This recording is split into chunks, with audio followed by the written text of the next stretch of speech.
ผลิตខ្លួនដល់ពេលប្រមូលផលទៀតហើយបងប្អូនចាដើមពុកមាត់ឆ្មាថ្នាំបញ្ចុះជាតិអាស៊ីតយើងមានដើមពុកមាត់ឆ្មាដាំនៅផ្ទះបីដូចជាមានឱសថ10ប្រកែស័ក្តិសិទ្ធិមួយពេលដែលយើងលើសជាតិអាស៊ីតរៀង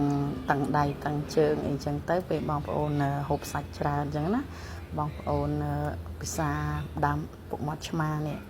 ចាយើងបេះវាអញ្ចឹងហើយលាងហាលវាឲ្យស្ងួតសម្ដិលវានៅក្នុងលុបឲ្យក្រៀមស្ងួតហើយពេលបងប្អូនដាំទឹកក្តៅបងប្អូនដាក់មកចាប់ទៅឆុងលក្ខណៈដូចយើងឆុងតែអញ្ចឹងណាបងប្អូនអាចពិសារាល់ថ្ងៃឬក៏យូរម្ដងដើម្បីកាត់បន្ថយនៅការឡើងនៅជាតិអាស៊ីតណាបងប្អូនចាខ្ញុំដាំមុនបងតែមួយផើងឥឡូវបង្ហីចបាន3ផើងស្រួលដាំណាយើងកាច់មែកដាំដូចយើងដាំជីនឹងវងអញ្ចឹងណាចាហើយដល់ពេលស្លឹកវាលាស់ល្អយើងបេះ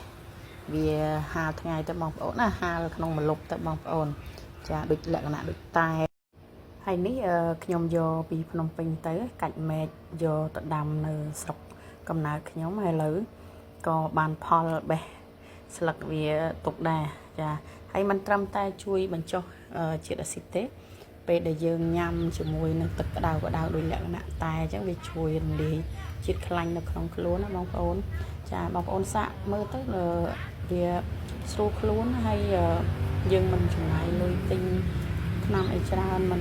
ហើយយើងហូបអានេះវាអត់ប៉ះពាល់ដល់សុខ